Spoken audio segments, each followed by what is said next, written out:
Welcome to the Ingles table. We're the Neils from Unicoi Preserves, and if you're looking for a great way to connect as a couple, try spicing things up in the kitchen. Cooking together is a fun way to collaborate and share in the experience of making something from scratch. So, in honor of romance, today we're making our sweetheart tarts. You can find all the ingredients, including our Unicoi Preserves apple cider pepper spread, at your local Ingles. Now let's get cooking. Okay, we're going to get started rolling out our pie crust. I love this pie crust from Ingles. It's over in the refrigerated biscuit section, and it's already defrosted, so you don't have to thaw it out. So if you didn't really plan in advance, it works out great. Now, did you just see what I did with that little bit of flour? If you visit inglestable.com, look for my quick tip on how you can do what I just did. Okay, important to flour your dough. You don't want this to stick. And the pie crust is 9 inches. I've got this handy dandy rolling mat that has measurements on it, but if you don't have one of these, it's no biggie. You just roll it out just a little bit. You want to get it just a little bit thinner than you would for pie crust to make these sweetheart tarts.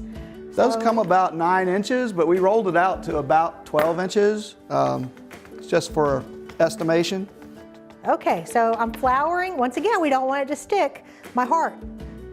So this is important that you press down firmly because you want the heart to come out nice and sharp edges.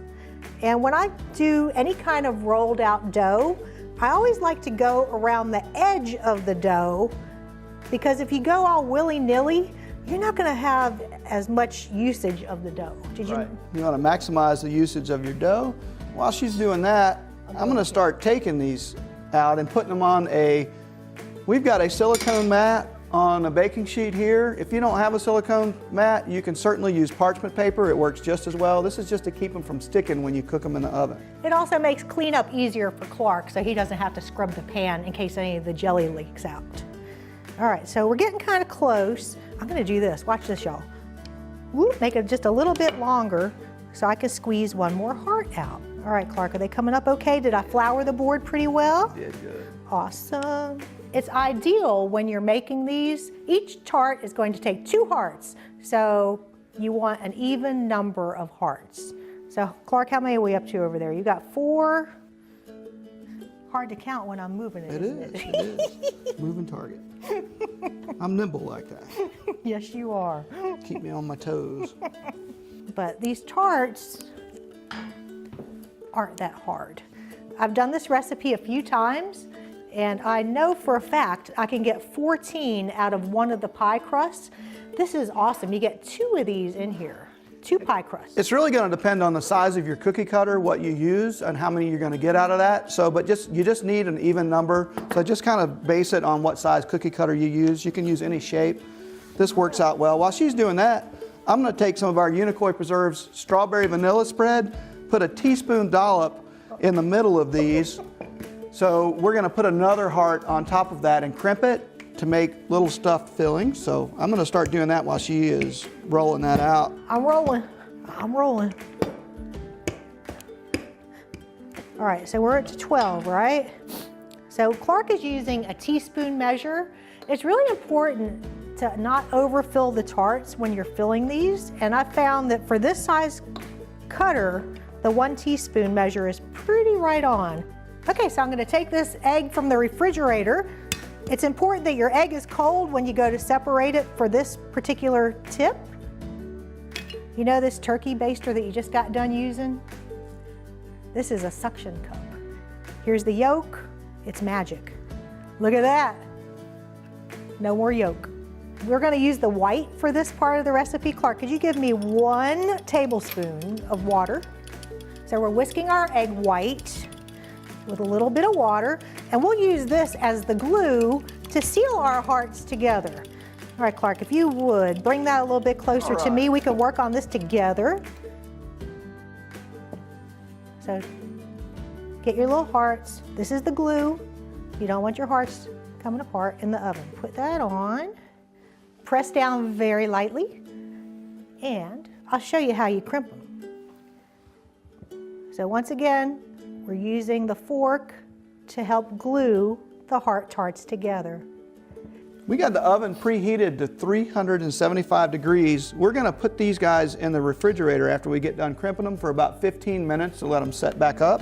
Pastry dough loves to be cold when it goes in the oven. And you're also going to use a glaze and sprinkles later on, so they don't have to be perfect. Okay, those are looking good. All right, we have one more that we have to put the egg wash on. When it starts to bake, the filling is gonna get bubbly, and you need to have a little vent hole. So we'll use a paring knife to cut some slits in the top of each of our tarts after we get them crimped. Make sure you don't poke all the way through the bottom, then your jelly leaks out the bottom side. Don't ask me how I know that. Yeah, I think you got a little bit too much jelly in that one, just saying. We're really cooking, and they all eat the same, even if they do get a little sloppy. But if you're doing this with your kids, I think this is a great activity. I think they'd enjoy crimping them and learning to bake a little bit. Well, these are gonna go in the refrigerator first for 15 minutes, and they'll go into a 375-degree oven. When you come back, we'll show you what they look like when they come out of the oven. So the tarts just came out of the oven. We baked them at 375 for 15 minutes or so until they got nice and golden brown. They've cooled slightly. We're gonna show you how to make the glaze to go on top of that. Then we're gonna kick it up a notch and top them with sprinkles. Everybody loves sprinkles. Sprinkles just makes the party. So what we're gonna do, we're gonna start with a bowl here. 1/4 cup of powdered sugar. And I've got a cool tip on how to squeeze a lemon. I'm gonna cut this lemon in half. There's lots of tips at theinglestable.com. Be sure to visit for this tip and many more like it. I'm gonna use a pair of tongs, the power of a fulcrum. That's pretty cool because a lot of times lemons are really thick and they're hard to get a hold of and squeeze. That trick really helps me out a lot. We're using a 1/4 teaspoon of lemon juice, and we need a little splash of milk. Here we go. We'll just get a little bit of that. Clark, if you would help me by whisking, we're putting in about a tablespoon of milk. There you go. And what we're going to do, we're going to dip each of the tarts into the glaze that we make and then top them, like Clark said, with the sprinkles. That looks pretty good, Clark. So let's dip our tarts. I'm gonna put the milk back over here. And I like to use a rack to drain. All right. So these are still wet with the glaze. I'm gonna take the sprinkles, and this is cool because you can just be as generous with the sprinkles as you want to. The extras just fall right through. All right, we have a few more to glaze.